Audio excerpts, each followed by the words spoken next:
మేషరాశి వారి ఫలితాలు మే 17 టు మే 23 వరకు గనక పరిశీలించుకుంటే ఇక్కడ జన్మకుజుడి సంచారం. ఇది అగ్నితత్వ ధోరణిలో ఉంటుంది. కొంచెం కోపంగా ఎక్కువ కోపంతో ఉంటూ ఉంటారు. పనుల ఆలస్యానికి తట్టుకోలేకపోతూ ఉంటారు. సమస్యలు ఏమీ లేకపోయినా కూడా పని అవ్వట్లేదని మీ చుట్టూ మీకే ఒక సమస్యగా కనబడుతూ ఉంటుంది.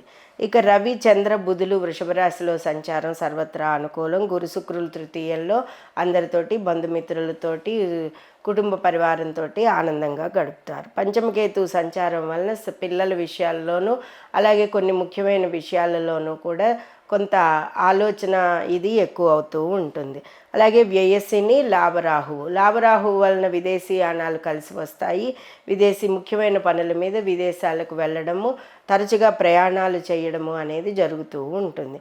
వ్యయశని ఏలినాటి శని వ్యయశనిలో ఉండడం వలన దాని వలన కొంత అధిక ఖర్చులు చికాకులు మీకు కుటుంబంలో కనబడుతూ ఉంటాయి. మొత్తం మీద పరిశీలించుకుంటే మేషరాశి వారికి ఈ వారంలో కాలసర్ప యోగం అనేది ఇంకా నడుస్తూ ఉండడం వలన సుబ్రహ్మణ్యేశ్వర స్వామికి జన్మకుజుడు సంచారం వలన స్కందగిరి టెంపుల్ హైదరాబాద్ వారైతే కనుక ఇతరత్ర మీ ఊర్లలో ఎక్కడెక్కడ సుబ్రహ్మణ్యేశ్వర స్వామి దేవాలయాలు ఉంటాయో ఆ దేవాలయాల్లో మీరు సందర్శన చేసుకోవడము, అలాగే జంట నాగేంద్రులకు పాలు పొయ్యడము, శివాలయ దర్శనము, శివాభిషేకము చేసుకోవడము, అమ్మవారి ఆరాధన చేసుకోవడం అనేది మంచిది.